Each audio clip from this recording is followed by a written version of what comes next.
Okay, we're recording whenever, so I'm just gonna sit in the back and kind of help if you need anything. But like I said, this is practice, so any questions they have, they'll let you know. All right, Carly, I sent it your way. Thank you. Dawn, right? Yeah. All right. How are you doing today? I'm good. How are you? I am doing well. I wish I had two screens at this time because I could look at something else. Okay, perfect. Are you ready for your interview question? Yeah. Yeah.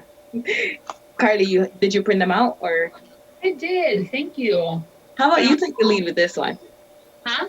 How about you take the lead with this one? Okay. Asking the questions? Yeah.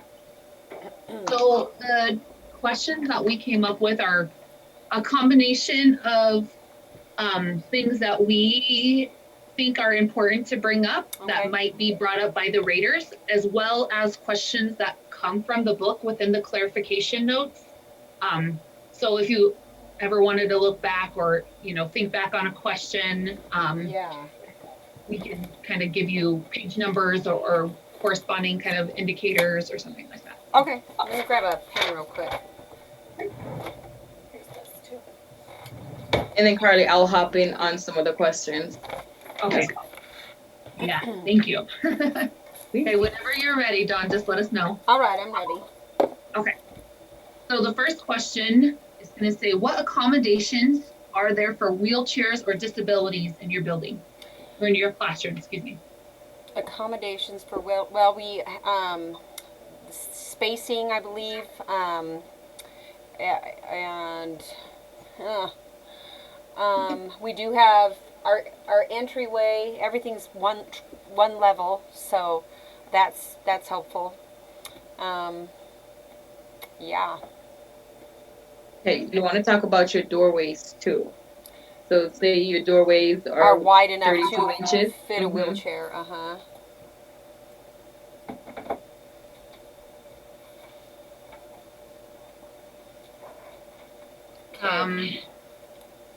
They look at some other restroom stalls in your bathrooms. The doorways, you said the handles in the classroom. Do you have a we have the lever or the knob? lever So you have handle. So those are things you can talk about. Of course, your entrance, like you said, and maybe even your room arrangement. I'm not sure how. Well, I mean, shelving and tables are all they can be moved very easily to make wheelchair access. Okay. Yeah. That sounds like. That's a good answer. That one was a curveball for me. That sounded more like an admin one. So yeah, okay, but it does make sense because it's in the classroom as well as the entire building. So yeah. Do you have an exchange of fresh air that you can control? Yes, we do. We have the heat and air conditioning system, and we also have a window with a slider, and the door to the back or to the playground. So we do. Okay. All right. That's, I think, what we were looking for. Okay. How is your cozy area used?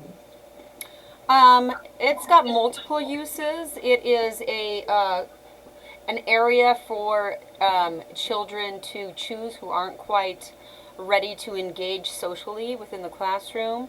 It is also utilized by children who are upset and need to maybe go practice some breathing, get in control of their emotions. We have cozy things in there. We have for them to manipulate. We have the kind of like wands with the gel in them that you turn them over and they kind of trickle down. We have feeling faces over there. We have touch and feel wall. We have books about feelings over there. Sometimes we encourage children, if they haven't figured out on their own that maybe they need to remove themselves, to go get themselves together. We encourage the cozy corner, or offer it up. Hey, do you need to go to cozy to practice your breathing, do your jellyfish, just some techniques that we work on them with throughout the year. So, and sometimes it is for kids who have sensory type things going on. It's one of our quieter places in the classroom. If it's getting to be a little too much sensory overload for those types of children, they have that to go in and remove themselves from the noise levels in the classroom. They're really looking for that place for relaxation. So I heard you say that rather that's cozy, like soft materials that you said, or physical, sensory kind of things that they can use. Now, with it being COVID, are we still allowed to answer in that way? Because that was, we had to eliminate some of that stuff out of there. But yeah, okay. Yeah. And then I want to ask this question: when can the children use this? It is this available. Is very important. Yes, it is available all day long. It's perfect. never closed. So don't forget to say that part in your answer, that it's open all day long. I just read a report and it was in there, so I have to make sure I point that part out. That's why I said I will jump in with certain areas. Okay. Okay. What additional materials do you add or change into your centers? We are very fortunate. We have quite a variety of materials. Kim and I, over the years with our planning, we have accumulated quite a few seasonal type things or themed things that go along with books, the season, the holidays. So what we do is we trade things out very often, and what's nice is some of our homemade things go onto the shelves as a center as well, depending on the theme, the holiday. So there's a constant rotation of all of our toys. We do. We incorporate some of our things with small group, is how we introduce some of the toys and manipulatives before we even put them out. So they get a lesson on those things, and then they get to use them as free choice, so they can manipulate them and make self-discoveries that way through free play. So would you say you switch up your toys weekly, bi-weekly? I heard you say theme and that kind of thing. I think that's a great answer. Yes. And we do weekly. You'll see different things on our shelves. You'll see different things throughout the day. Something that's available in the morning might not necessarily be available in the afternoon, and vice versa. So it's a constant switching out of things. Rishma, do you think they really need that? Like, we do this at least weekly, or just a theme? So they want to make sure children have access to different things. So weekly is good. If you're unsure, you can just say twice a month. You change out the materials based on the children's interest. Yep. Sounds like that's what you do. I just didn't know if they were really looking for that specific word, like weekly or bi-weekly. Yeah. It sounds like, and it's very clear to us that we've seen it in your videos, so you could tell that you are changing your items with a theme. So. Yeah. Okay. Are there areas or activities children can play by themselves or have some privacy? Absolutely. We have, and we can also turn a more social center into a single person center just by removing a chair. We have taught these kids, how many chairs do you see at that center? How many friends can play there? So sometimes we cover that even in our directions during circle time or large group. So pulling a chair and making it a one friend center. We use what we call alone rugs.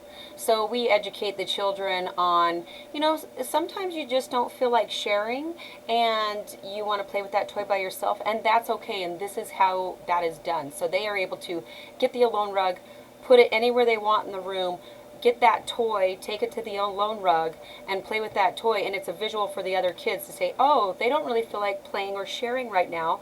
They're on the Alone Rug. I'm not going to bother them, and I'm going to let them be. And then we educate them on when they're all done with that toy and they're ready to join a play group, they clean up their mess, they put the Alone Rug away, and they can go and enter any play group that they want. So we have a couple of those that we use. And again, like I said, we have our puzzle area has 2 chairs. It's off in a corner. It's away from a lot of our other centers. We have a problem-solving center that's 1 chair and a mirror with some feeling books and a chalk person on the that they can draw feeling faces.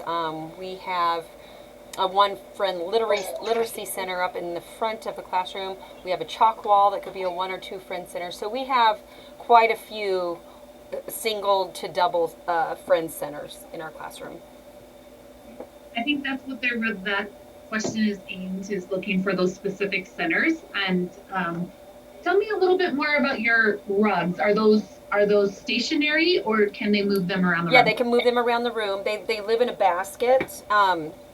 So it's actually used 2 different ways. Sometimes when a child is unable to recognize, they're getting frustrated and they feel like no one's sharing, or, we encourage, hey, why don't you get the Alone Rug and play with this for a little bit? Or we'll say, hey, I need you to go take a break, go do some thinking, go to the Alone Rug, come back when you're ready to make some different choices. So it's used in a variety of ways, but the kids do know, the other kids do know that it's a visual. They see that. They don't, get to go bother that friend while they're playing with that toy because they don't have to share. They chose the Alone Rug to play with that toy on.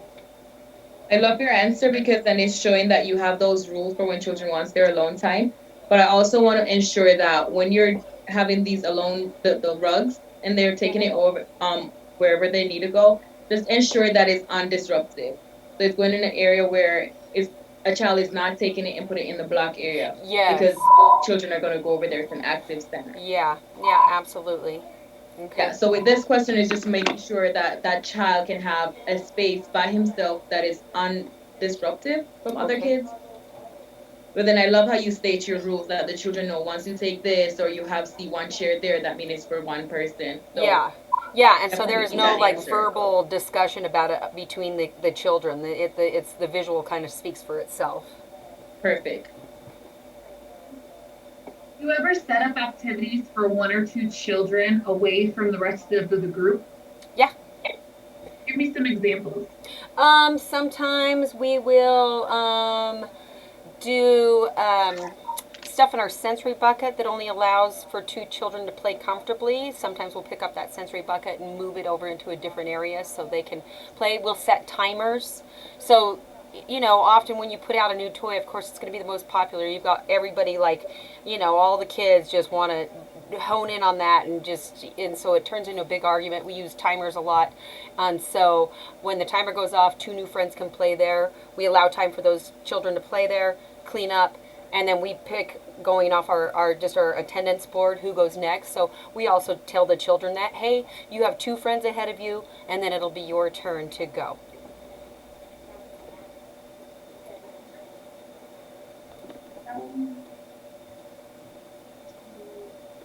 Okay.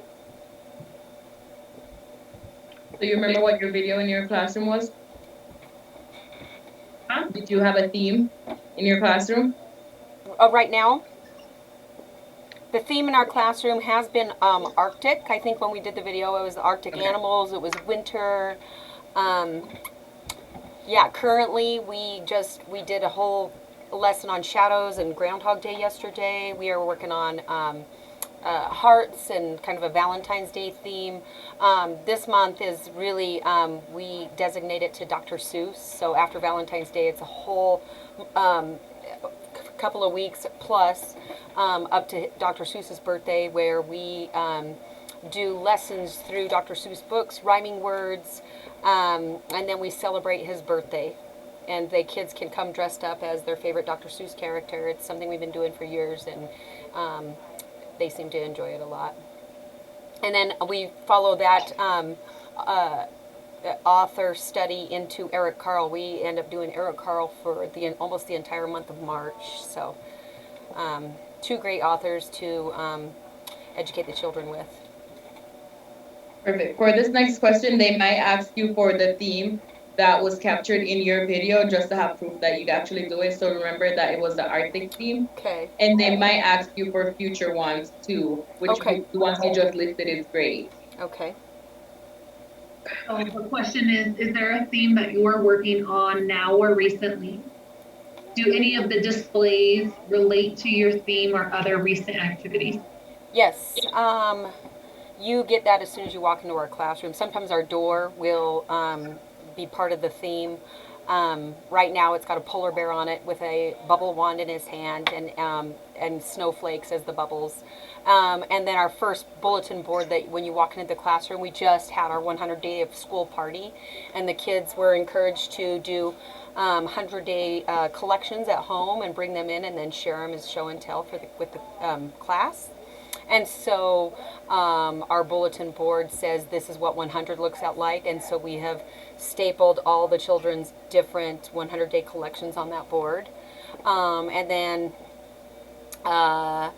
as you walk into the classroom, you can clearly see that we just finished an author study with Leo Leone. So our art kind of shows some of the stories that we did with his books. Usually in the science area, we have some type of either whether it's posters, like store-bought posters, like I just took down a polar bear one to put up our Groundhog Day graph. So they made groundhogs, and we talked about whether he was going to see a shadow or not. Then the kids made a prediction. Then we stapled their groundhog on the side of what prediction they made, whether he saw it or not. So multi-use. We try to keep them academic based, but we change them out with store-bought posters and also their work and pictures, photos of the children. Those are great examples. Yes. Okay. Is there an indoor space? You guys, I really apologize. I'm going to pause for 1 minute. Rishma, if you want to ask the next question, I'm sorry, there's somebody knocking at my door and they will not stop knocking. Okay. I'm going to pause. I'm sorry. All right. So I'll jump onto the question that she was going to ask. Is there any indoor space used for gross motor play? Yeah, absolutely. Our carpet area, which is our blocks and cars area, which is one of the larger areas in our classroom, is also used for music and movement. The children can fit comfortably on that carpet for dancing and movement most of the time. If need be, we move shelves back to provide extra space for those children, but we have done and provided yoga opportunities there, dancing. Let's see, we've put balance beams there and have done all kinds of things in our blocks area. Okay, so then this other question is asking, what activities do you provide for gross motor in bad weather? In bad weather, I can't think. I'm having like a brain fart, sorry. You're fine. Oh, what is it called? Anyway, I'll come back to that. Lots of dancing. We have a program that we utilize that allows for longer movement, and it's called Funsicle Fitness. And so that's a really nice one. It's got, I would say, probably 6 different DVD or CDs. And the children really like that. It gets us moving around the entire classroom, actually. And then obstacle courses, that was the word I was looking for. There we go. That's when I was like leaning towards too. I hope you yeah, we do obstacle courses. We have the tunnels. We have balance beams. We put mats out. We talk about, directional positions. Go up the table. Go under the table. Go. So we do that. And we just try to make those longer if we don't get outside. Okay, what is weather permitting for outdoors? Like the temperature, the exact temperature? Not necessarily just the temperature. Okay, I would need a little help on that one, on temperature. What would be your ideal answer, though?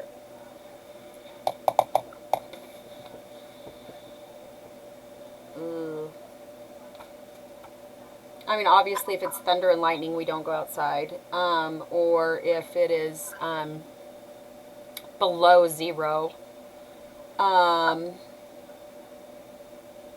Heavy snowstorms, and also if the children are, if the majority of the children come improperly dressed, we will, obviously not be able to get them outside at that time either. But yeah, I'm not sure on the exact temperatures. So the exact temperature is between 20 to 90. And that you can find that in your Eckers book. Oh wait, you might not have that. You don't have that in your Eckers, unless you have the clarification notes. It's in your Eckers book on the first one. Okay. So it's between 20 and 90.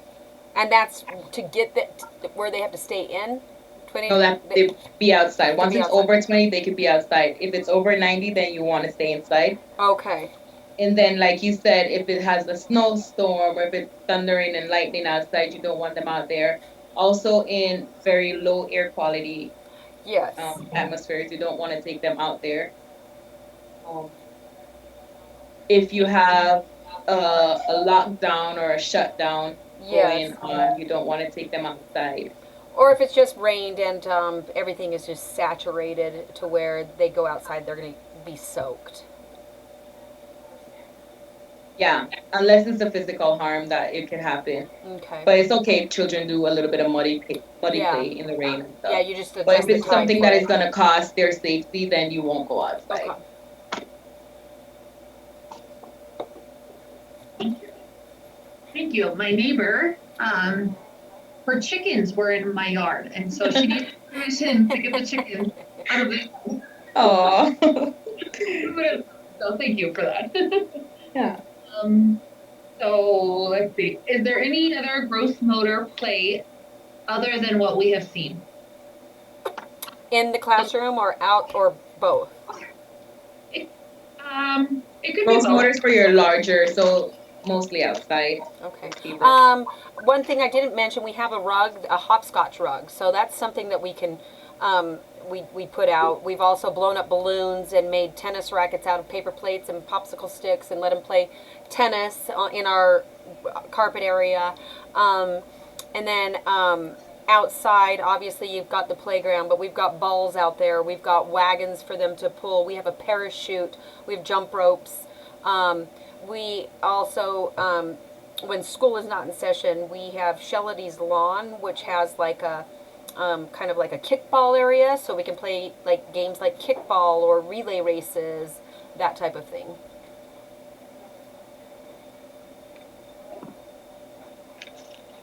We're gonna describe what happens each day when parents bring the children and they arrive or they leave.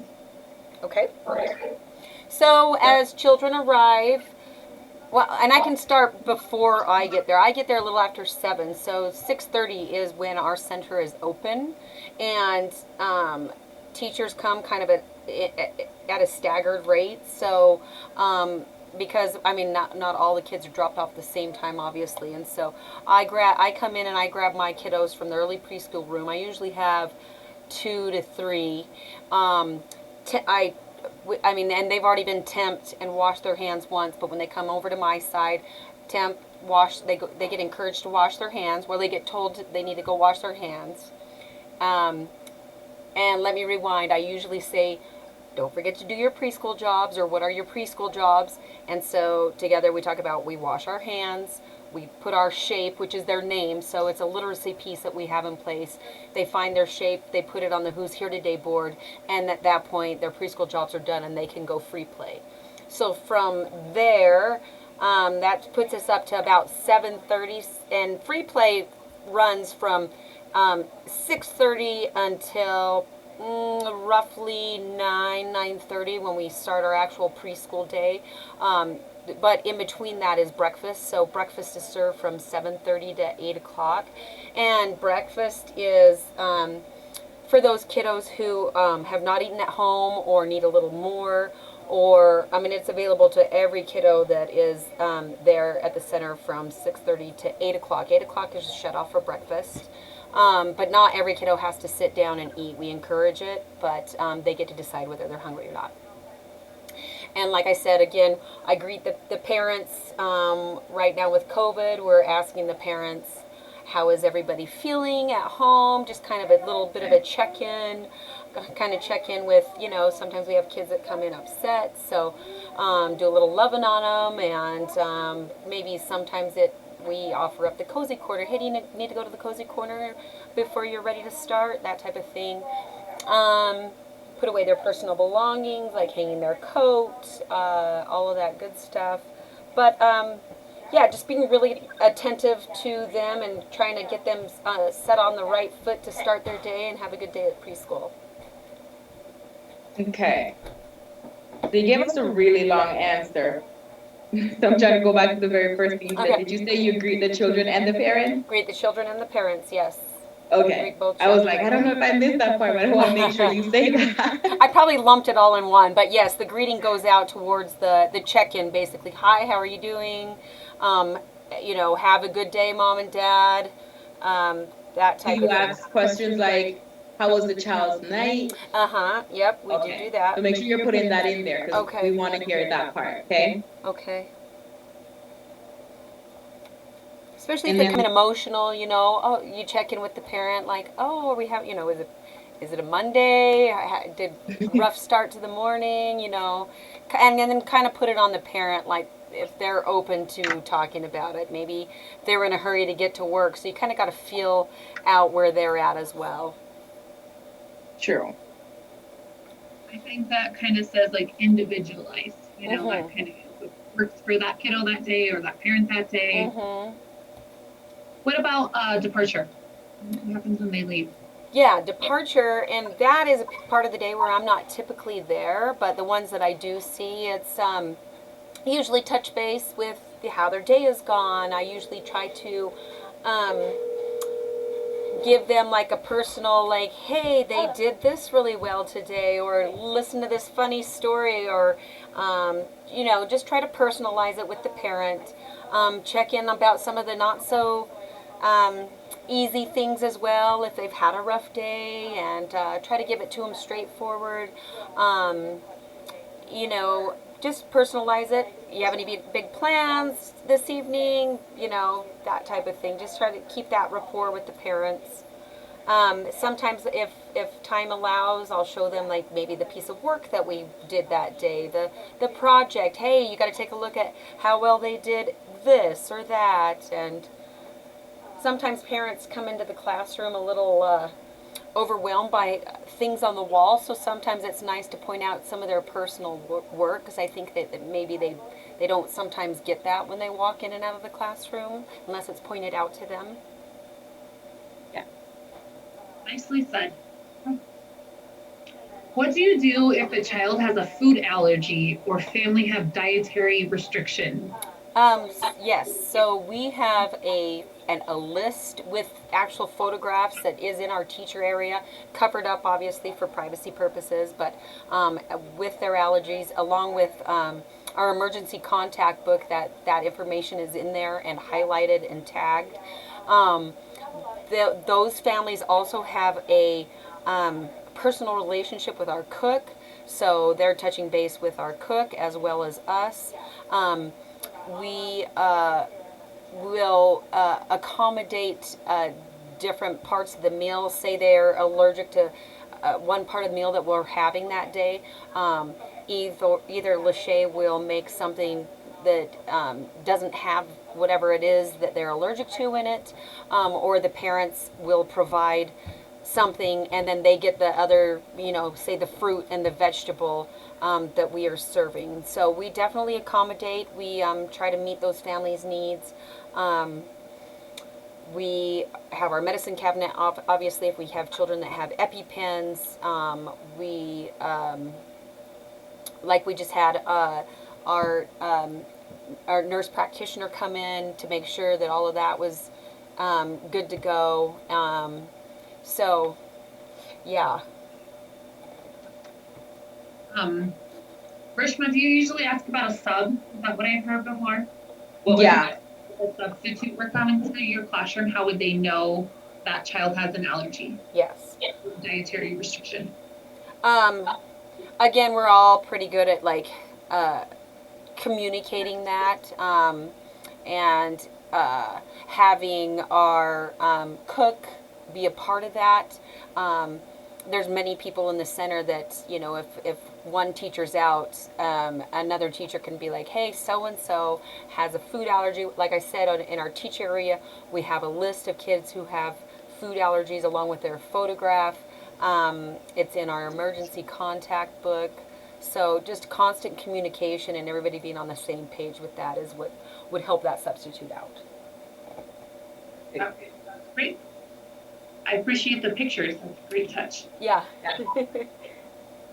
How often are your sheets washed and mats sanitized? Our sheets are washed. We have a laundry day once a week, and mats are sanitized daily, right after nap time. Repeat your answer about the sheets. Once a week. And they go into individual, every child has their own nap bucket. So they're individual items. Once their bed is taken apart, it is rolled up into their own personal nap bucket. I want you to squeeze a little bit more answer with that one. You said you wash your sheet once a week and when soiled. Oh, yeah. Yeah, you want to squeeze that part in there. And we actually send that home to be laundered. Okay. So it's bagged up and sent home to be laundered. That same day, right? That same day, yep. Okay. So we just ensure that you're saying that too, because we don't want them to, I mean, they know, but they'll play really dumb and be like, okay, so what if Johnny throw up on Monday? Is he just going to sleep on the same one? Oh, yeah, okay. Friday. I mean, I know they know, but they just do that. Sometimes. Yeah. It often would say something like where are your blankets or sheets stored, so you touch base on that. The other thing is where are your mats stored, and in terms of are your mats touching? Yeah, so it's one of those mats. It's like on that rolly mat holder, and it fits snug in our closet. So they are stacked after they are cleaned and air dried. Are they easily accessible to the teachers? Yep. Okay. So it's within the classroom, correct? Yeah, they're in the classroom in a closed closet. Perfect. They might ask you just to clarify where it's located at. Okay.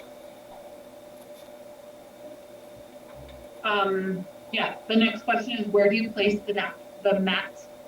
Oh yeah. Where do you place the mats for nap? Yes, we You just answered it. where we place them for now, yeah, around the room, but I'm trying to think of the distance apart. Is it like 3 feet? 3 feet apart. Yeah, 3 feet apart from each other, and we tend to have to use the entire classroom in order to make that work. We move a couple of different things here and there, but 3 feet apart. Perfect. Good answer. Yep. Simple. A little help. How is nap supervised? So it is supervised by, we have a teacher that, and our teacher area is right there, pretty well centered within the classroom. We start by, I mean, that's the transition from lunch to nap. So we start by having them clear their places, using the restroom, doing all the things that they need to do to get ready for nap time before the lights even go out. We offer books for children who finish up, you know, a little quicker than others. So there's that staggered transition into nap time. As the majority of them are pretty well done and down on their mats, the lights start to go out. We put on soft music, or we put on some type of child meditation type story to get them settled in. We pass out nap friends that they can snuggle with, kind of walk around and observe. maybe rub a back to get a child to settle in. So there's constant movement at nap time with the teacher that is in there with the children. So yeah. That's what they're looking for with that supervision piece. And so that's a great answer of moving around the room, meeting those needs. Okay. The next question does talk about what happens to a child if they're tired before nap time. Yeah, so typically as one teacher is setting up for lunch, the other's putting the mats down, and if that is the case, then a child can go, get on their mat earlier. We also encouraged a child that's maybe feeling a little tired to go take a rest in cozy corner, or go relax in the reading area and look at a book. So we do try to accommodate children who are tired. And children who aren't tired, like I said, we have books. We have some quieter things that we can offer to children who aren't quite sleepy. We do encourage them to get some type of a rest, but if that's not quite happening that day, we do have some quieter activities that we can give them to do while they're still resting on their mat. Yes. Okay. What happens if a child wakes up early? Kind of the same thing. So it doesn't distract the other children from their rest.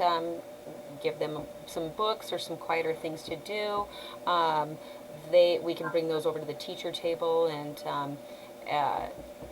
so we can still kind of keep an eye on what they're doing, and also change out what they're doing if they get a little bored with the book that they're reading or the toy that they're manipulating. That's exactly what they're looking for, was that those provisions. So a different area that's not interrupted, and some quiet activities. Okay.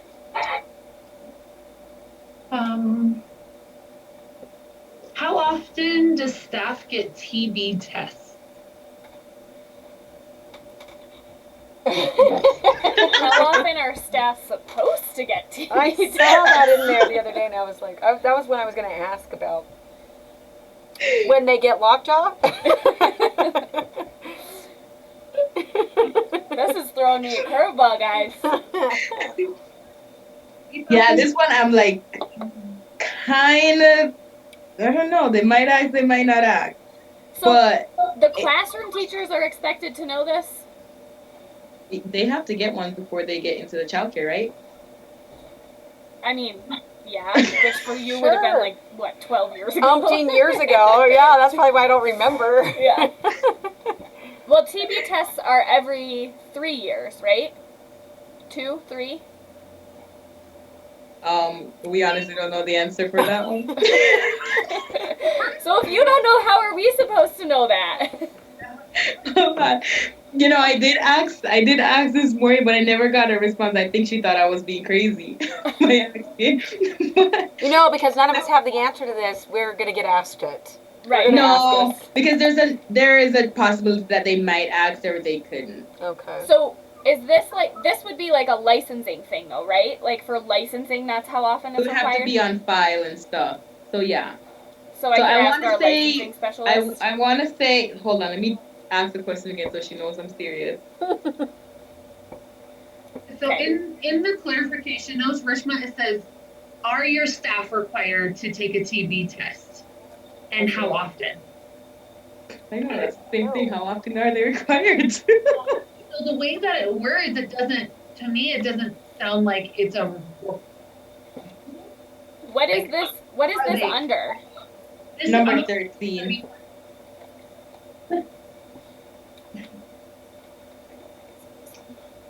Interesting. Okay, so while we look at that, we'll come back to it. Back to that one, yeah. Are there immunization records for children? Yes. What are the procedures for contagious illness? The procedures for contagious illness. If we are aware, or are we like a child comes in and has a funky rash or that type of thing from start to finish? Yeah. Okay. Please describe. Okay. I mean, are there rules, I guess, and describe if there are rules. What happened? Yeah, there's steps and procedures. But if we, of course, some of that stuff you can find out just by touching base with a parent as they come in. If you notice something, hey, did you notice this rash on okay, for instance, hand, foot, mouth on the palms of their hand? Bring it up to the parent, and maybe you can get some information that way. Temping them if they have a high temperature before the parent leaves. We also, if it's in the middle of the day, obviously we're gonna touch base with admin. Get a second or a third opinion on what their thoughts are. A phone call to the parents. Oftentimes, depending on what it is, we can reiterate, hey, yes, it looks like it might be this. Like looking it up. And getting some clarification and definition that way on what it could be. And if it is contagious, calling the parent, making it mandatory for them to be picked up. And then kind of isolating the children without them knowing that they're being isolated. Kind of maybe making them comfortable up in the front office, away from other children, away from other staff, until they are picked up. So there are procedures. Do you have an illness report? Yes. Mm-hmm. So I would say something like an illness report. I mean, generally if you're, if you, this is not part of one of the questions. I was just trying to give you a little feedback of something like maybe an illness report, or that way that notice is in writing, the parent signs it, teacher signs it, or admin signs it, or what have you. Yeah, we also have these little notes too, like if we sent them home with a fever, or like more than one, a fever and diarrhea or something, but the fever especially, and it says, we'll see your kiddo back within X amount of days, fever and medication free, so to speak. But it's kind of like a nice, sweet little gesture and a reminder to the parents at the same time. I would touch base on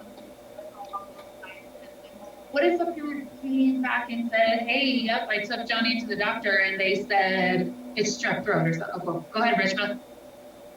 Oh, never mind. She said, hold on. I won't give you the answer yet. So what would happen if a parent came back and said, oh, my kid has strep throat, and then another child in your class confirms with strep throat? What would you do then? Yeah, so usually if it's, 1, 2, 3, and it continues to go on that way, we send out like a mass email to families. Again, respecting privacy, pointing out, this is going around, and we've got 2 confirmed cases in this classroom, so they kind of know the classroom, and just for them to keep an eye on their own child, and a reminder, if they are feeling ill, to keep them home. So making them aware, but respecting privacy at the same time. I did hear you say earlier about your health consultant. Mm-hmm. Would that be something you might include your health consultant on, saying, hey, we've had 3 confirmed cases or something like that? Oh yeah, she's your procedure. I'm not saying that's part of the answer or anything. I'm just saying. I know in conversation we have, let's give Candy a call and confirm steps and measures that need to be taken. So she's a great resource to have. Perfect.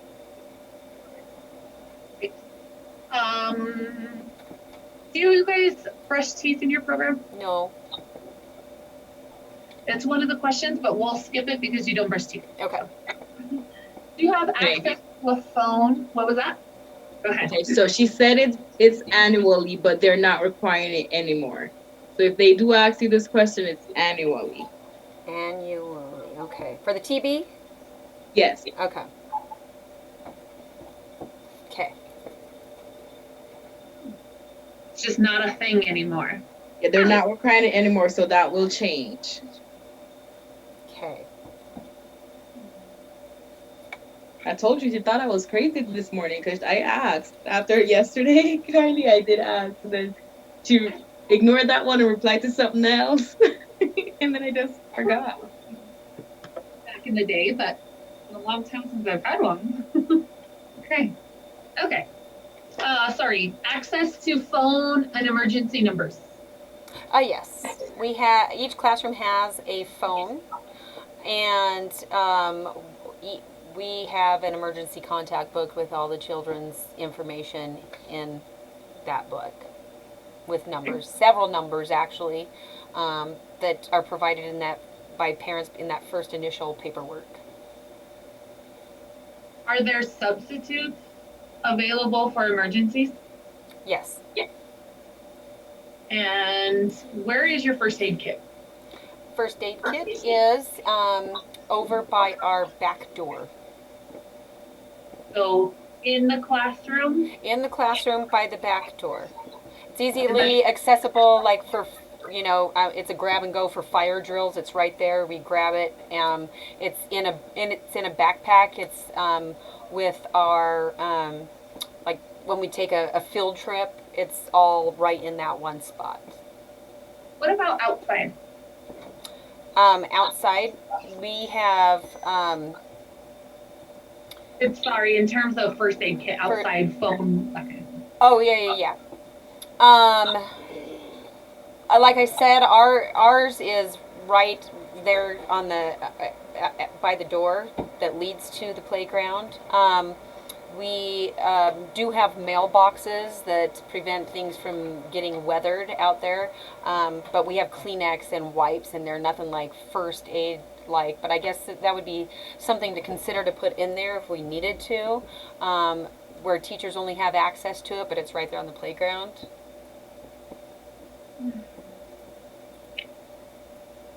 Okay. What do you think, Rishma? That's good? Well, they need one for their outside. So you want to say you have one inside of your classroom and one on the outside. What if they say that they take it with them outside on the playground when they go outside? She could say that. Okay. So just we grab it when we go outside. Okay. So you can say it's located in the back door in your classroom, and when you go outside, you take the backpack with you. That way it shows that it's on the playground, it's outside. Okay. And then you said something about phones. Do we need to have a phone out there? So would a cell phone, a personal cell phone be okay, or would it be better to say that phone within the classroom goes outside as well? A cell phone will be good. You have access to the emergency contacts? Yeah, because that's it's in the binder. Yep, we could take it all outside. In the backpack? Mm-hmm. Is it in the backpack? It's in a backpack, yeah. Okay. I've seen a lot of places that it is stored next to the door and everything's in there. So when you go outside, it's easy to go. So that's why we're kind of trying to figure out what was working for you guys. Okay.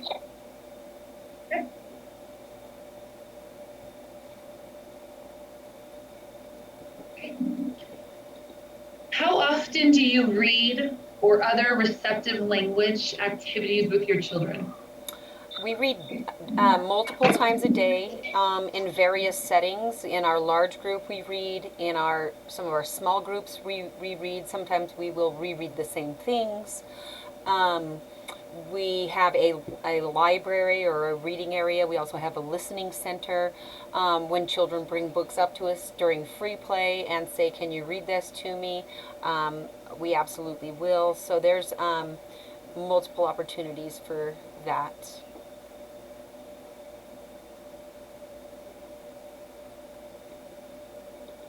Okay. So I heard you. Do you rotate your books and language materials? Yes. And we do that fairly similar to toys, through themes, through holidays, multicultural, children's interests. Also class books where we have maybe done a small group activity and then we laminated it and made it into a class story so they can see their own picture or their own work in the reading area to make them feel like authors and illustrators. We also, before COVID, we were doing field trip to the library. We shared that field trip, so it was twice a month that we would go to the Fruita Library. So also get them outside the building in the community, utilizing these things that and encouraging literacy that way and at home. You guys are so fortunate to be so close. Oh, I know. I know. I'm glad to see that you're taking advantage of it. Heck yeah. That's completely unrelated. The other part of that question talks about related themes in books in your classroom, but you answered that. Yeah. Do you do anything to help your children see what they say can be written? Absolutely. Yeah. So let me start with free play. Anytime they are doing art and they come over and they start to talk about what it is that they've drawn, I usually turn it into this type of language. I say, tell me your story, and I'll grab a pen and I'll have them tell me their story, and I will write it verbatim at the bottom of their picture. We do a lot of that type of stuff at circle time on our alphabet wall with the pictures. A for airplane.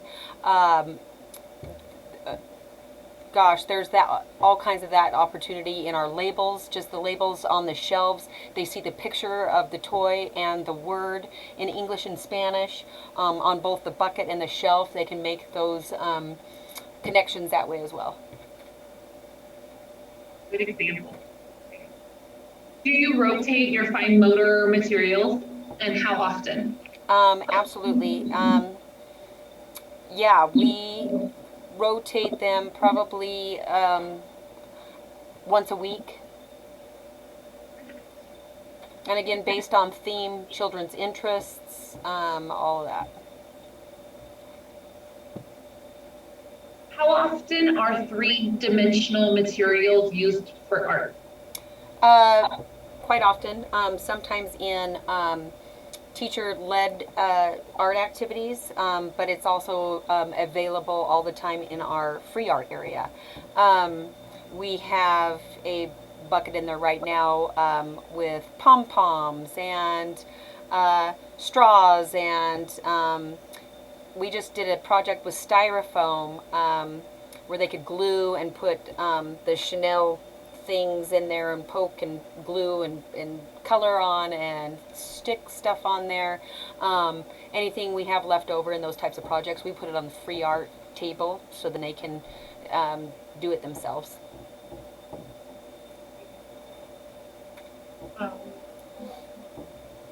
Do art activities for children that are 4 years old, can they work on those for several days?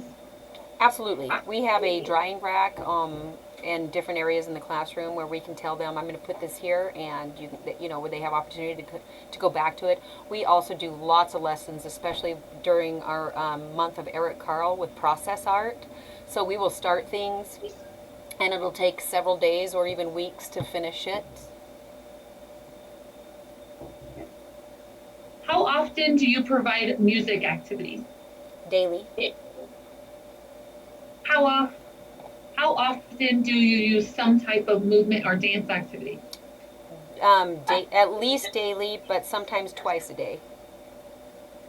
Sorry, Rishma, are we looking for that music activity? I'm sorry, for a specific date, or is just often work? Just often. Okay. Sorry. So movement and dance activities, you said daily at least? Yeah. At least once a day or more. Okay. And sometimes it's impromptu. Those are the funnest ones. Oh, yeah. How often do you, we just did that. Do you have a CD or tape player that children can use independently? We have, like, manipulate themselves, Yes. like touch. We've gone through so many of those over the years. I mean, we try it, but, so yeah, we do. It's something that is, we kind of do a lesson on how to utilize it, but it's not out all the time. Like it's out, and then we put it we put it up when we're all done with it. It's not something that lives on a shelf. Like in our listening center, the CD player is up on a shelf, but they can manipulate the headphones to listen to stories or music. Yeah. Does that need to be a yes, definite yes answer? I mean, that's what we would recommend saying. Okay. We want you to be honest in what's working for you in your classroom. Yeah. And so I can't coach to tell you to give you a wrong or to tell you what we, anyway, maybe something like it's offered during choice time, or Okay. it's on the shelf during choice time, during free play time. Okay.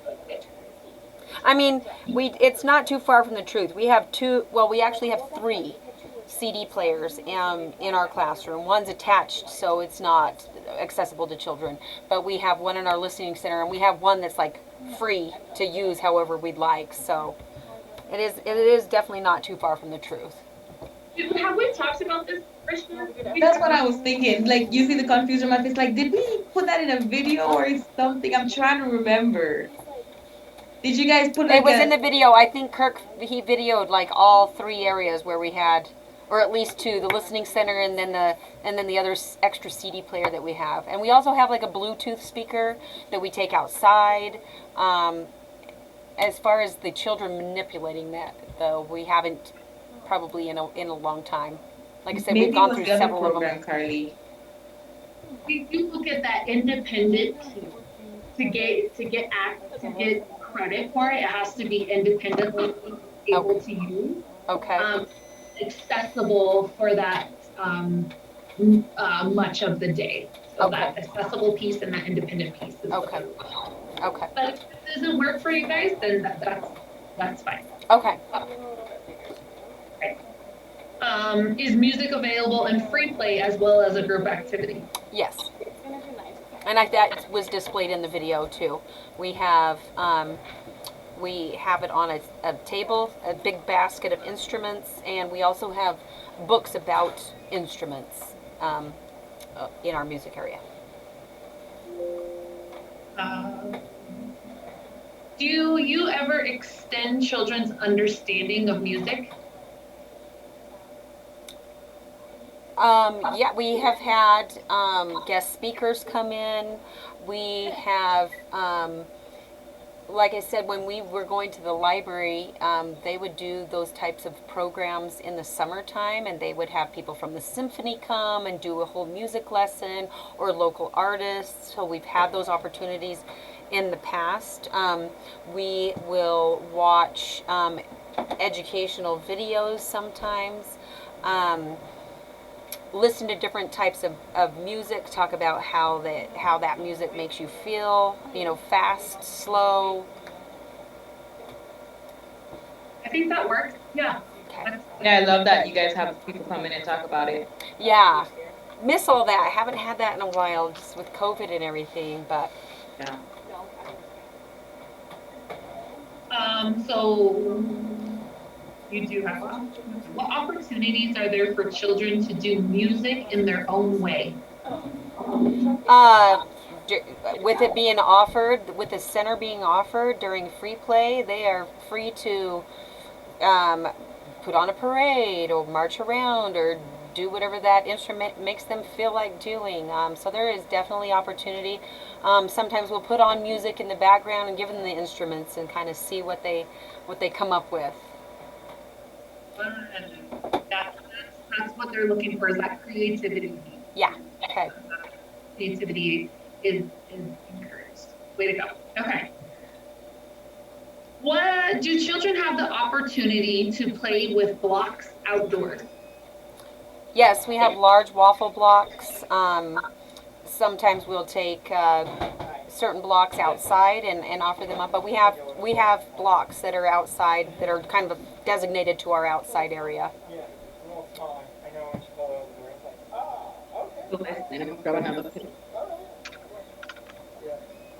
What types of toys do you have for sand and water? Sand and water, we have scoops, we have measuring cups, we have funnels, we have dump trucks, shovels, buckets. strainers, sieves. We have a variety of water and sand toys. Yeah, and that we change out, so it's not always just the same stuff. It's changing it out to keep it exciting. How often do you do sand play? Sand play is available, weather pending, but it's definitely available all the time outside on our playground. We have a giant sandbox. How often do you do water play? We do water play probably, yeah, well, in the summertime we all the time, because we have big containers that we can put out there that they can play in with boats and all the things that I mentioned before. In the classroom, once every 1 to 2 weeks in our sensory bucket. You kind of touched on this, but the availability of indoor and outdoor. Mm-hmm. You touched on it.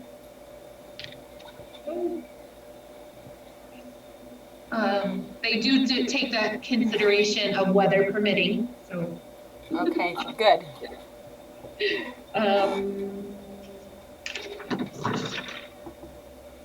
Do you change activities with water and sand? Yes. What do you do? Kind of like what I said before, putting, well, we'll do a teacher-directed activity sometimes with science, color mixing, water and oil, those types of things. Then they'll be available on our science table for them to observe.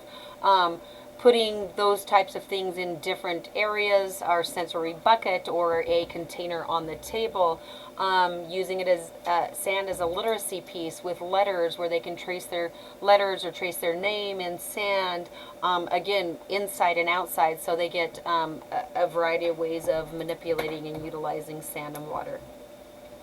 What other activities do you do besides sand and water? Oh, What else could go into your sensory table? Oh, like right now it's a Valentine's theme, so there's like little plastic X's and O's and plastic hearts of different colors, flower petals. I have little scoops in there, but we just got done playing with Arctic animals. We put Epsom salt in there for snow, wood features that look like trees. What else have we put? Rice. We had a huge farm theme at the beginning of the year, so colored rice, green rice, beans. Don't put food. Don't say the food. Don't say the food? Okay. Don't say rice or the bean. Okay. The fake snow that you can make. Pom-poms. We put straws in there, the lids to markers where they can do color sorting. So yeah, a variety of things. Yeah, that's what I was thinking. You're on the right track. Yeah. Okay, minus the food stuff. Minus the food. I thought we were over that. I thought that was a rule, and then we were able to do that again. I'm so confused. Yeah, we're trying. I think they finally decided we're gonna cut it out because they don't want to give the children the misunderstanding of using food. Gotcha. Gotcha. That goes for art materials as well. Okay. Yeah. Oh, and we use like shaving cream. So there's another one that's not really a food item, but it's messy, and they're able to, unless that's a no-no as well. It was for a while. Let me double check. Wait. Oh, me too. I've seen teachers use soil with the flower petals. Yeah, and yeah, absolutely. Mm-hmm. I was gonna say dried corn, but don't want to say dried corn. I know. No dry corn, and then you have to be very careful with that potting soil because on some of the bags it does say not intended for children use. Oh yeah. Gotta be careful. Yeah. Just ensure.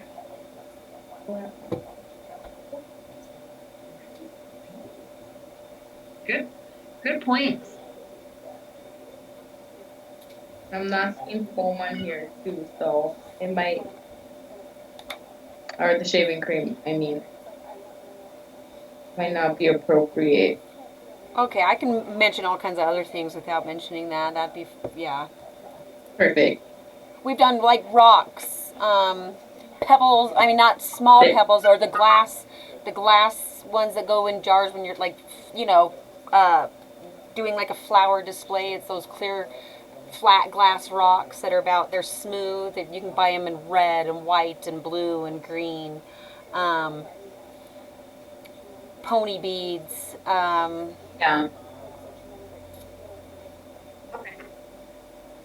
Oh, the peanuts, packing peanuts. We've used that before too. Styrofoams, kind of. Yeah. Mm-hmm. Yeah. Are your dramatic play materials rotated? Yes. We have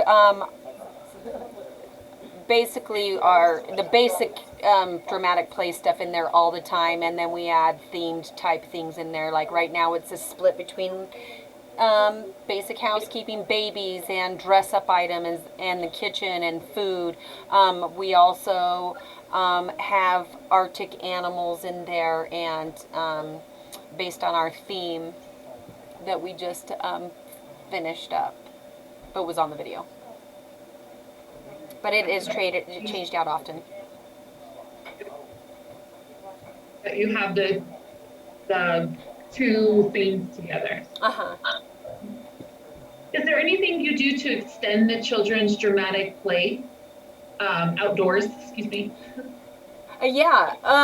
We have things like superhero capes and that type of thing. Sometimes we'll just take a bin of that stuff outside for them to play with. What else do we do? We kind of let them,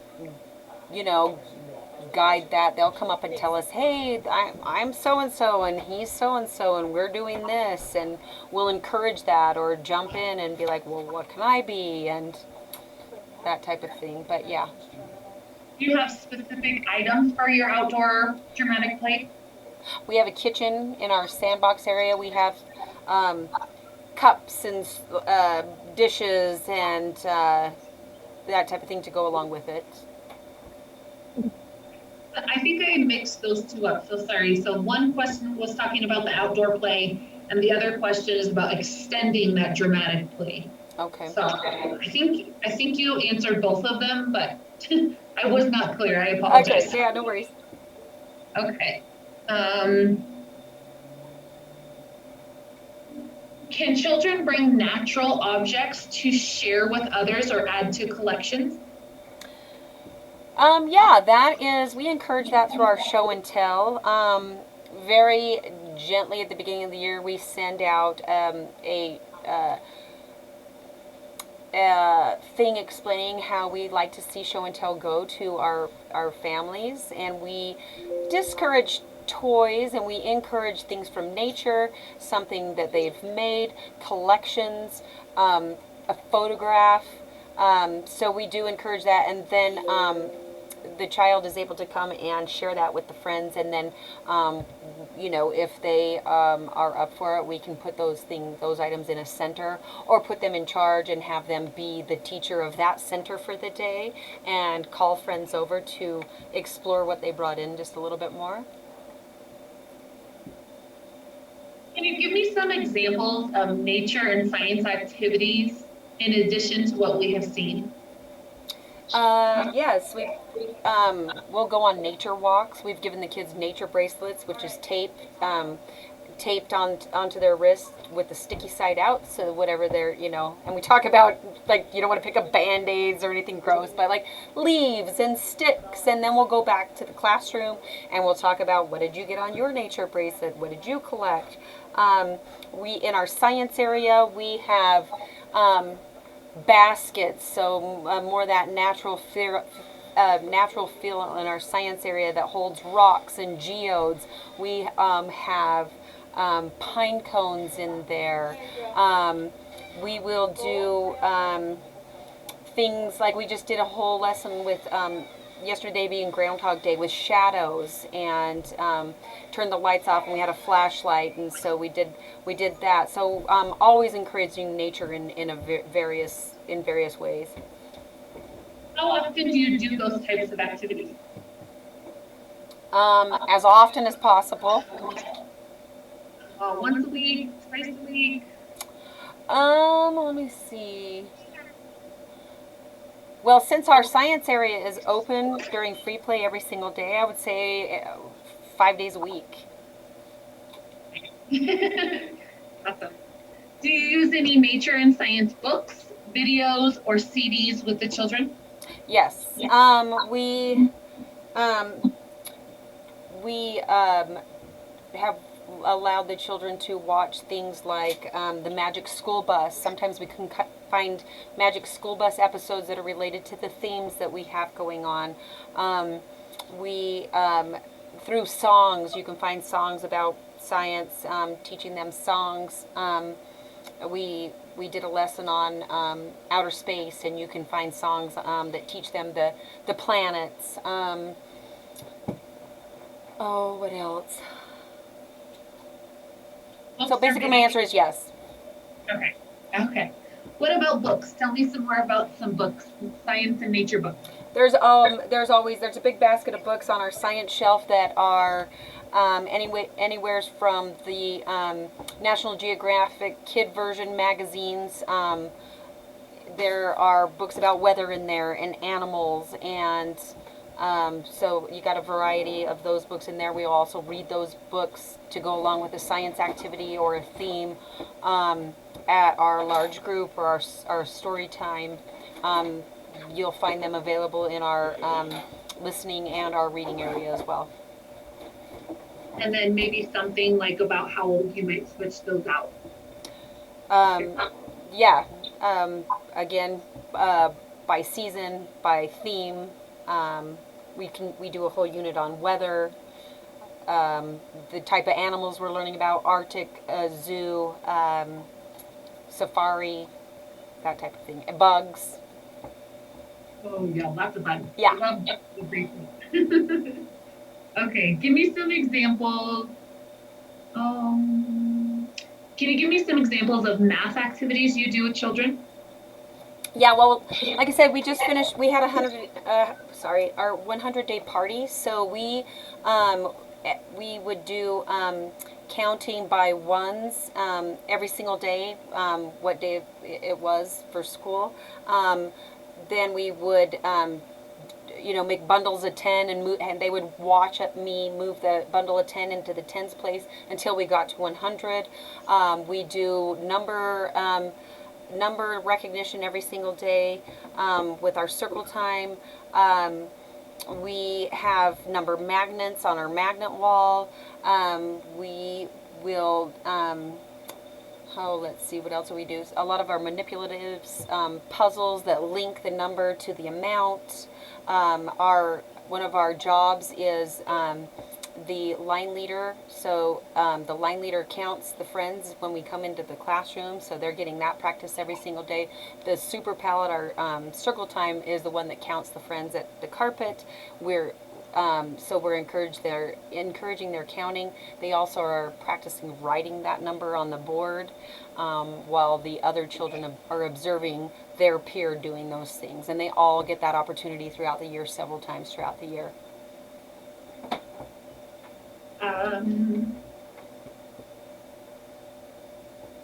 Are there other math materials that other than what we've seen, and how often do you use these? Mm-hmm. On our manipulatives shelf and our puzzle shelf. Our puzzle shelf has a number puzzle all the time out. And on our manipulative shelf, we have patterning boards where Target has those little dollar erasers that they can practice patterning, they can practice sorting, counting. What else do we have? We have beads that they can place and count and pattern. Again, like I said, the linking puzzles with the numbers and the amount. So we have quite a variety of those things. And then how often do you rotate your materials? A couple times a week. Go with your themes, your interests. Yeah. Absolutely. Do you use TV, video, or computer? Yes. How often? It's limited. We will do a movie day sometimes once a month, and that is academic based on, again, our theme. Like I said, sometimes we can find the Magic School Bus that goes along with our theme that will enrich whatever it is that we're already doing with the kids.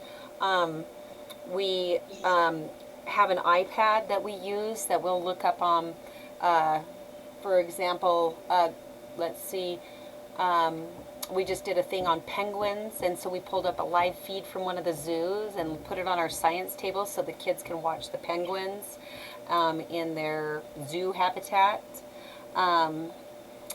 We also sometimes will do books on that are read by somebody else on YouTube, or there's I believe it's called Books, and so it is a story that is made into like a video. So yeah, we do. There are some things we just want to reiterate with this one.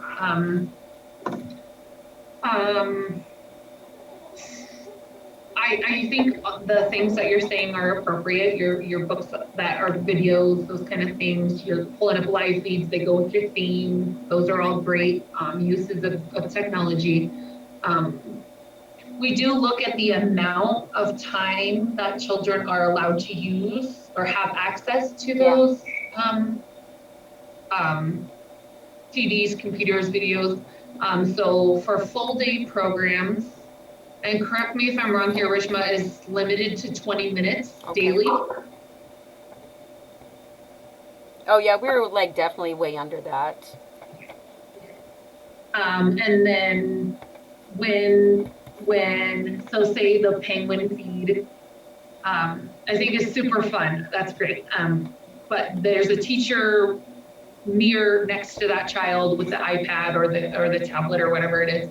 And it's an engaging opportunity. I mean, it's not sat onto the tabletop and like it's sat there for free play and everybody goes about. Yeah, and usually there's things there for the children to manipulate. We've had like a penguin puppet, or some Arctic animals in front of them. We have this winter tree that has beads, so they're like doing stuff. And yes, a teacher, it's usually, our science area is by our teacher area, so there is a teacher kind of involved, engaging in, hey, look what this penguin's doing. Do you think it's going to take a dip in the water? Asking those questions and keeping that open communication along with the video. It's just not like dead time for the kids to zone out, basically. And when you give those responses, they are, I don't want to say, they're going to act like they have no idea what you're talking about. And so they're going to take what you say literal, you know, and like, you've never been in a preschool classroom. So saying, you know, we're asking questions, we're looking at the penguins, we're talking about their movements or their colors or what they're doing. And so it's a lot of back and forth. Receptive and back. Yeah. Okay. And I wanted to go back in there. So with the updated note that I have, Carly, it's 15 minutes, not 20. 15? Yeah, a day. So if you're using it, I would highly suggest you try to keep it under that 15 minutes because it adds up. At the end of the week, you have them doing it on a daily basis. Don't. Okay. So it would be basically not often are we using those things. Huh? Not often would be a good answer. Yeah. I would definitely say it's more of an enrichment piece. Here we just read a book and did a lesson on penguins. Let's watch a little, 5-minute live feed, or let's hear a story read by somebody else, So a story read by somebody else is okay, but it's that video piece of it that they're watching. So if you said 5 minutes or less, that's great. For me, I was like, okay, perfect. It's short and sweet, get to the point. You don't have them staring at a screen for way too long. Yeah. Hey, I'm sorry to stop you. Do you know how much longer we have? I have to leave soon to pick up my kids from school. We have quite a few more. I We can, could rush through them. huh? I Or said we could can- rush through them. Or We have can a we do couple like, days. can you do like 1 to 2 on Thursday afternoon? Yeah, I can, Because you're yeah. scheduled till 2, right, on Mhm. Thursday? Mhm. Could we do Thursday afternoon, like finish this up Thursday? Yeah. Are you open Thursday, Rishma? Let me double check. 1 o'clock is the best time. Like tomorrow, Thursday? Oh, just Oh, yeah. kidding. Oh my god, I thought it was Tuesday. I'm sorry. Huh? Because we have Nelia's tomorrow, right? Yes. Okay. And then I'm completely booked after her, but I Okay. do have time on Friday. I can be flexible on Friday. Dawn is not here I'm on not Friday. here. I can go as late as 2:50 is the latest I could push. Oh, we'll probably be done by then. Okay. Okay. What do you think, Carly? I know we scheduled it for an hour, but then I was like, maybe we should put like an hour and a half. And I had an appointment. I hate to be rude. Do you mind if I like text them and tell them I'm not going to make it real quick? Not too bad. No, it's fine. You sure you don't want to go down and then No, we it's could- for my other job. My app is screwed up for my other job, and so he needed my phone so he could fix it, but it's not a big deal. We can keep You going. sure? Yes. Not too bad.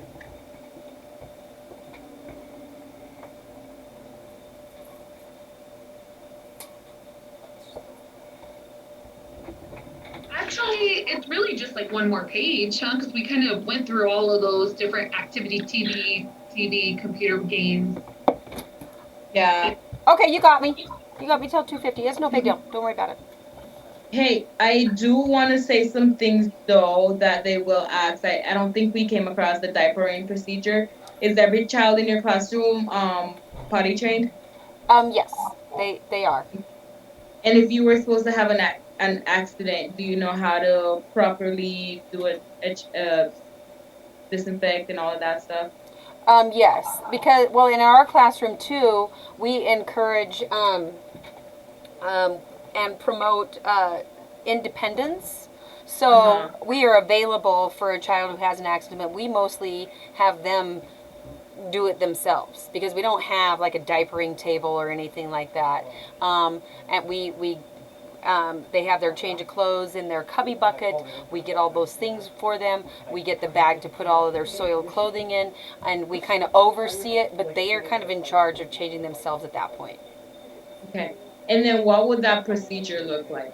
I know this is my second program that they ask like all these questions, so I was like, okay, it is a routine thing that they're asking. Okay. I want to make sure you're aware. A child has an accident. We're made aware of it. Let's see. For example, if it was in a chair at lunchtime, obviously we are going to remove that chair, and we're going to disinfect that chair, clean it up, disinfect it with the spray, leave it on there for the amount of time that needs to stay on there, and then wipe it down. Of course, we're going to attend to the children's needs first and foremost. Right. Okay. Can you give me your disinfectant steps? So obviously, clean up the mess, and then we have a disinfectant spray that we spray on it. I think we leave it on there for a minute. Is it longer? Well, so I'm not quite sure. So you have to read the label for that one, but you're Yeah. missing a couple of steps. Okay. So we want to ensure that you're getting your hands protected. Oh, you're yes, getting the gloves on, right? Glove and then up. you have to clean. You have to clean with soapy water first, Okay. and then once you get that part done, you have to dry with a single-use paper towel or And then a rag. regular water, and then the disinfectant. Correct. Okay. Yes. Okay. As So far as remember those 3 steps. You can't Okay. miss any. okay. The gloves, the hand washing, the 3 steps, Okay. Yeah. and not just, what am I trying to say? And it's the same for sanitizing and disinfecting. So they might ask you, how do you clean the tables or prepare the tables for snacks? Soapy You wanna water. make sure Water. and the sanitizer. Instead of the disinfectant, we use sanitizer. I know. I just read in the report that she said disinfectant and they got marked down for it. And I was like, wow. So make sure you know the difference between disinfectant and the sanitizing part of it, okay? Yes. I know they got marked for it. And then it's the ERS, you really can't do much. So, and then another thing being that we're on the health and safety practice part of it is your sink. Do you use the same sink for hand washing for meals and snack and toileting? Yes. Are you disinfecting them in between? Yes. Okay. And remember the steps. Soapy water, water, disinfectant on those sinks. Perfect. Perfect. So, and it's in between use of if you're preparing for your snack and a child went and used the bathroom first, then you have to go ahead and make sure you're disinfecting that before that child wash your hands for meals and snacks. Yeah. Okay. They might not ask it in that context how I just did, but just know that's what they're asking. Okay. Okay, good one. I was making my own notes, so thank you. Okay. Freshman, do you have the diapering procedures? Do you want to just send that? It's like the 9 steps or something, just in case they were to say something.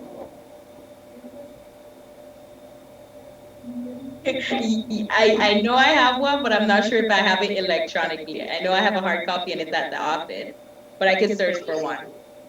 I think we might have it. Do you guys have it in your room from the county? For diapering? Yeah. So you want it for diapering and hand washing?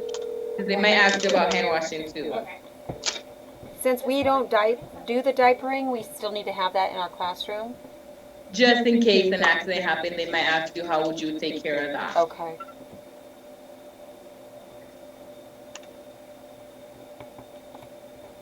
Okay. Let us. So we talked a lot about that electronic piece, the TV, video, e-reader book type of situations. I think we kind of touched on all of these. Okay, so I'm going to go ahead and move on from that one. So, do your program encourage creativity? Absolutely. 100%. So tell me about that. We kind of touched on that with our music and movement, allowing for that to happen during those times, providing opportunity, and also impromptu. Our free art center allows a lot for that. We have an art easel. The things that we offer on our art shelf are watercolors, chalk, crayons, markers, pencils, stencils, different types of paper, things that the little rubbing things where they can make patterns. Anything that we have left over from an activity goes on the art shelf, so they can definitely make it their own. We have a chalk wall. Again, I mentioned the art easel, which we offer a variety of, whether it be regular paint or watercolors or chalk or markers and crayons and paint, different mediums for them to use, different types of paintbrushes, sponges. Sometimes we'll just throw a bunch of random stuff on the table and let them go to town. So there's definitely ample opportunity for them to be creative. I'm gonna move forward. I mixed that one up, but I think never mind. Okay. What activities do you use to help children understand diversity of people around the world? We've had guest speakers come in, obviously. We read books.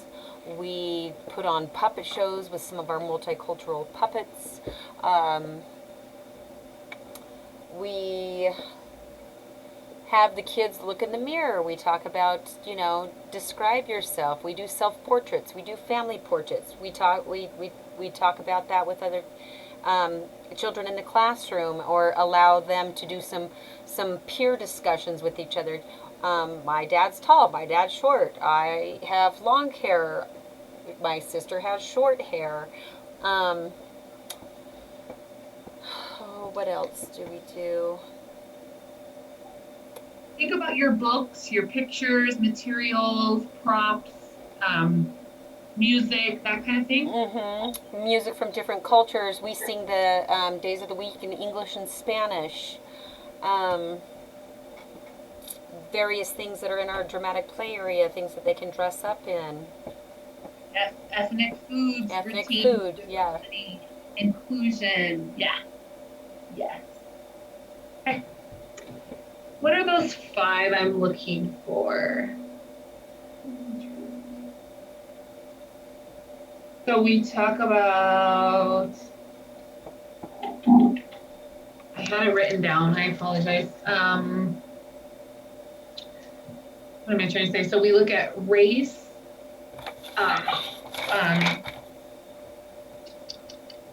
ethnic, I'm over here answering for you, and I was on mute. Sorry.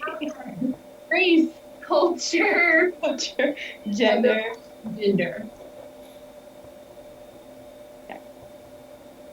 And so in terms of what activities you might do or what you have accessible for the children to explore themselves, non-stereotypical things like you talked about in your dramatic play, gender role kind of things. Like you said, music, tapes, that kind of stuff. You can talk about the photos and those things like you're saying, your families and specific activities. I think lessons on community helpers where they see women in a fireman's outfit, and so you've got that diversity, and you've got it's not just a gender-based job. Women can be a doctor or a fireman as well as a man, that type of thing. Do you ever add or help with resources that enhance gross motor play? I don't know that I get that question. Okay, let's see. So how do you support children's gross motor play? How do you encourage it? Just by being out on the playground, when they're running, then they say things like, watch me run fast, or watch me go across the monkey bars. I'm definitely attentive to that, and I make comments to them about, wow, look at your one hand going in front of the other as you cross the monkey bars, pointing out or breaking down that skill for them so they can actually see and hear what it is that their body's actually doing. Again, holding relay races, various run backwards, jump, hop on one foot. Yeah, so that's what they're looking. So what do you do specifically? Of course, your verbiage is so important. But when they said resources, so they're looking at those specific things you might provide. So you're providing opportunities for obstacle courses or relay races and things like that. Yeah, and being able to observe where they're at in those skills, if they can throw a ball overhand, if they can catch it. Yeah. Is that what did you have something for that, Rishma? No, I was just gonna say like the obstacle course when you said it.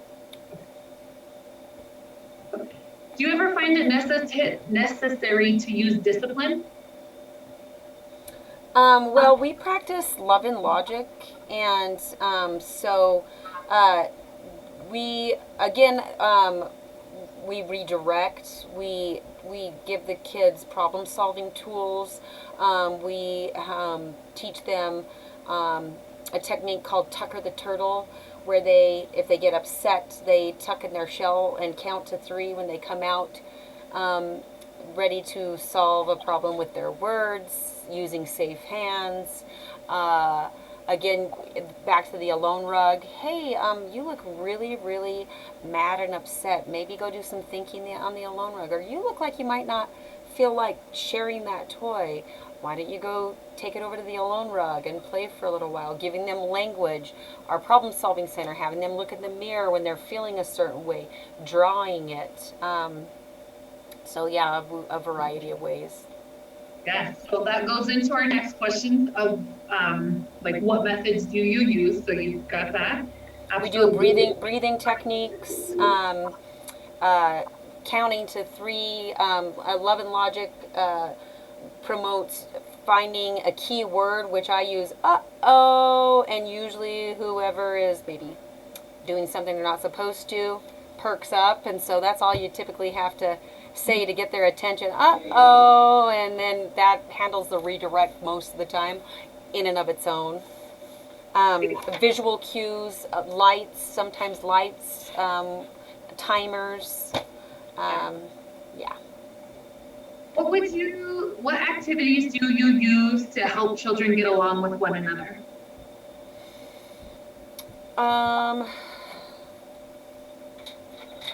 Modeling, if we are introducing a toy, or we do a lot of modeling at the beginning of the year and then we revisit that, but my co-teacher and I will take a toy, we will model the, you know, what it looks like when someone takes a toy from you without asking.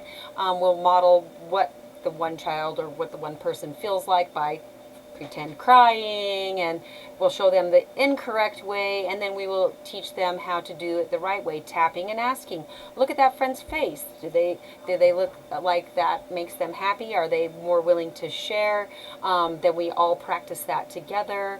So lots of modeling for one, and you had lots of social skills there. Yes, pairing a child in activities. Say you know that one child is stronger in a certain skill than the other, so pairing those children up to work together on the same project. We sometimes in our small groups, we are able to manipulate who's going where by our small group boards. So their name on a shape is velcroed on this small group board. So if these three kids, you know, don't work very well together, but these three kids kind of promote and lift each other up, then you can make them be a part of this one small group over here while some other kids that are more successful are over here. What would you do if a child with very difficult behavior problem? If it's very difficult, we encourage a parent-teacher conference where we can sit down with the family and all kind of get on the same page using the language like, this is what we're seeing in the classroom, are you seeing this at home? Talking about a possible behavior plan. We've used notebooks that travel to and from home. So again, going back to those greetings in the morning, sometimes parents are in a rush. If you have a difficult child that's on a behavior plan, they can hand that that notebook over, and you can read about what their evening was like and what their morning was like and go, oh, now I see this is why they came in this way, or this is, you know, kind of set their wheels in motion for what kind of day they're going to have. And so we can kind of play off that. We have used picture boards, so we've taken free play and kind of limited it for a child like that, where they have a picture board. They're still free playing, but their choices are just a little bit more limited as far as where they can go. And then adding to that as they progress through that behavior plan and become a lot better, and working on the behaviors that we have decided we want to eliminate. Two things I want to just touch base with on you. So at this 7 level, and that's of course what we're, you know, our excellent level, we look at seeking advice. So you're seeking advice from a parent, it might be grandma or whoever dropping off. I think that's a great tool to use. But think about your other professionals that you might ask. Yeah, you might behavior specialist, teacher, other teachers in the building. So, okay. Which I'm sure you do. I'm sure you know we'll have that conversation. So yeah, there's definitely a network of you know, like you said, I say this child just moved up from another classroom, so communicating that way, having a behavioral specialist on board, or reaching out to a co-teacher that has some different tools that they can encourage for us to implement within our classroom for this child. And the other piece I I understand where you're coming from with the teaching opportunities to use that board for choice time. I've used that as a teacher myself. But we want to be cautious when we're talking about limiting specific activities, especially when we're looking at that choice time, because it has to be much of the day.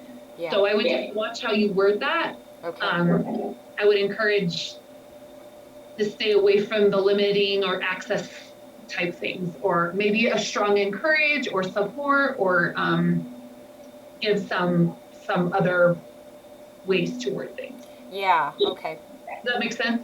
Yes. Well, and I mean, another way we've used something like that is, I'm going, like, where are you going? I'm going here first, I'm going here second, I'm going here third. So that kind of eliminates the verbiage right there, right? And it's still free choice. But it also kind of helps guide them a little bit more as needed. Purposefully for their play. Mm-hmm. Absolutely. Yes. I hear where you're going with that. Okay. But like I said, your raters will just take what you say at face value, and when I've used those boards before as a teacher, so I think I knew where you were going with that. Okay. Let's see here. We got along, difficult behaviors.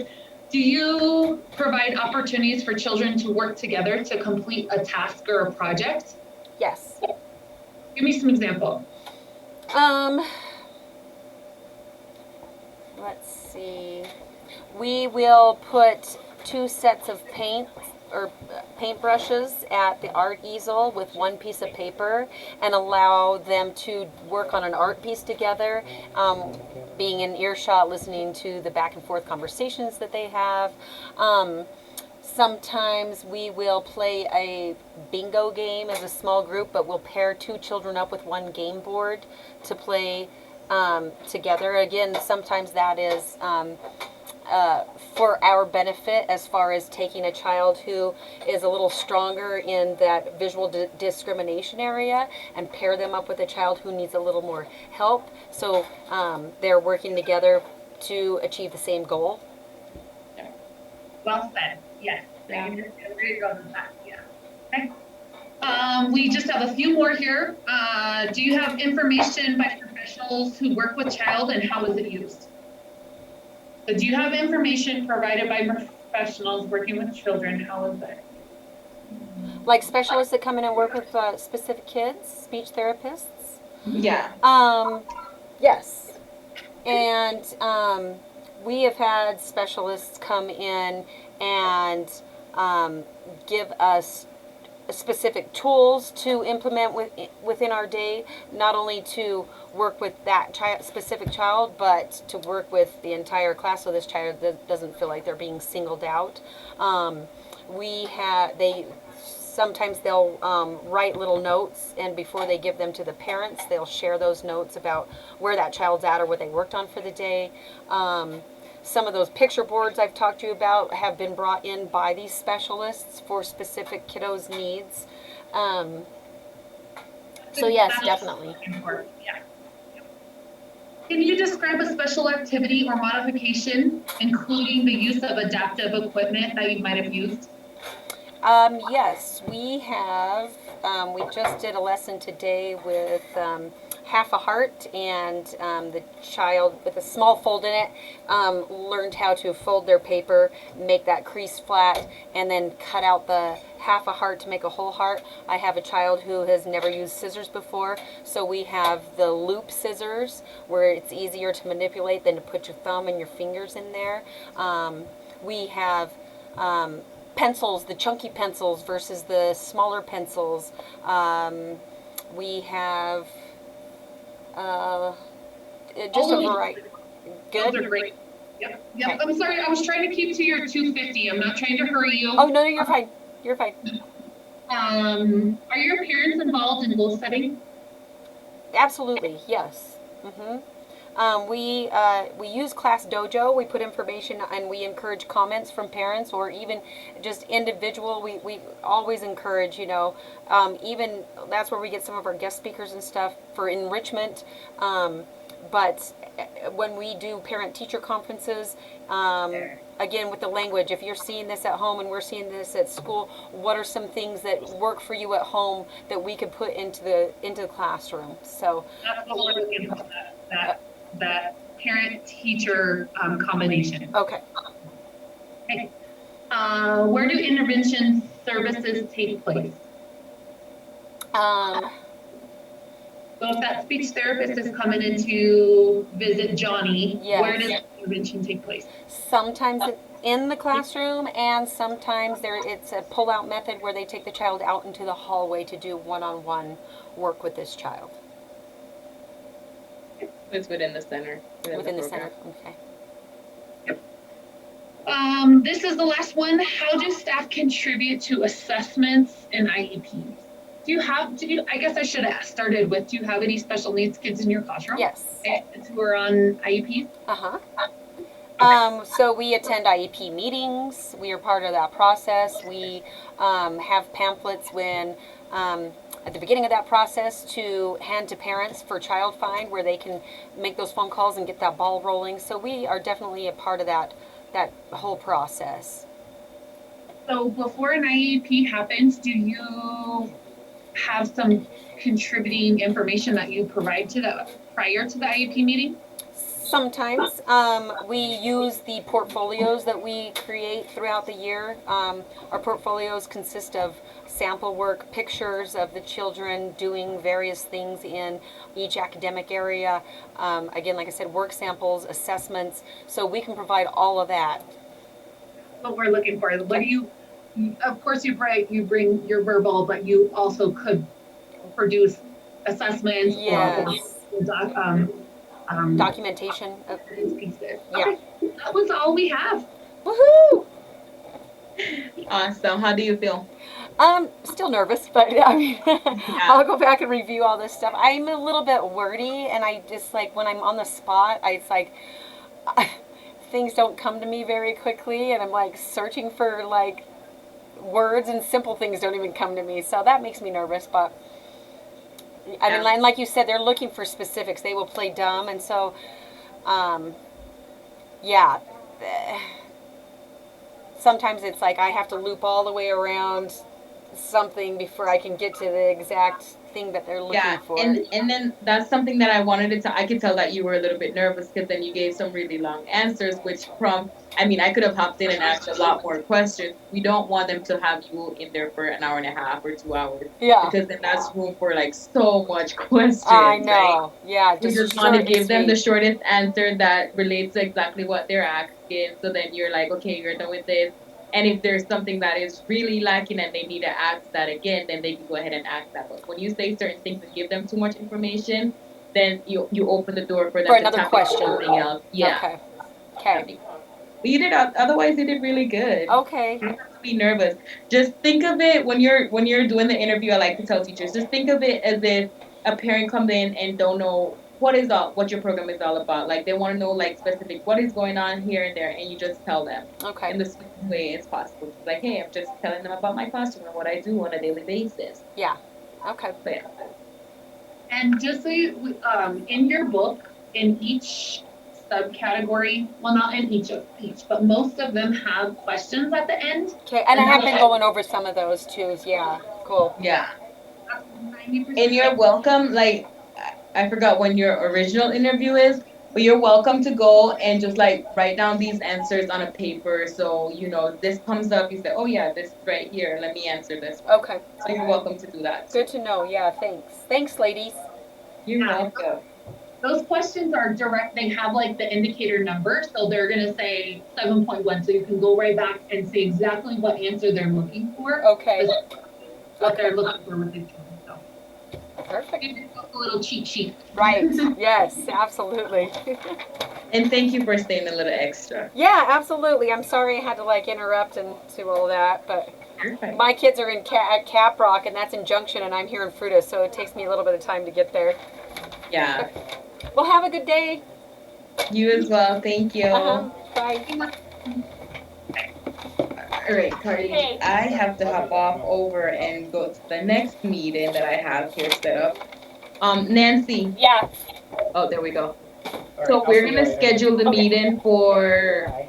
Nalia, Nelia tomorrow. tomorrow, but we're gonna schedule it for a little bit longer because this one did go over too. Okay. Instead of an hour, so I don't know if you want to prepare for that. Are you guys able to start that meeting earlier? Because her kids go to sleep earlier, so we could even start her meeting at like 12:30 if you can. I can't. You can't? Okay. Can you, Carly? I could hop on. I could sign you on. I just have a phone meeting, so I can sign you on, and then I'll just be on mute and turn my camera off. It would be better if we could do that because her kids sleep from like 12:30 to like 2:15. Okay. So let me send the update one. Carly, I'll sign in at that time, give you co-host, and then hop on my phone meeting. Okay. Super quick. Sorry, I know I've been driving you crazy with like the scooters and stuff today.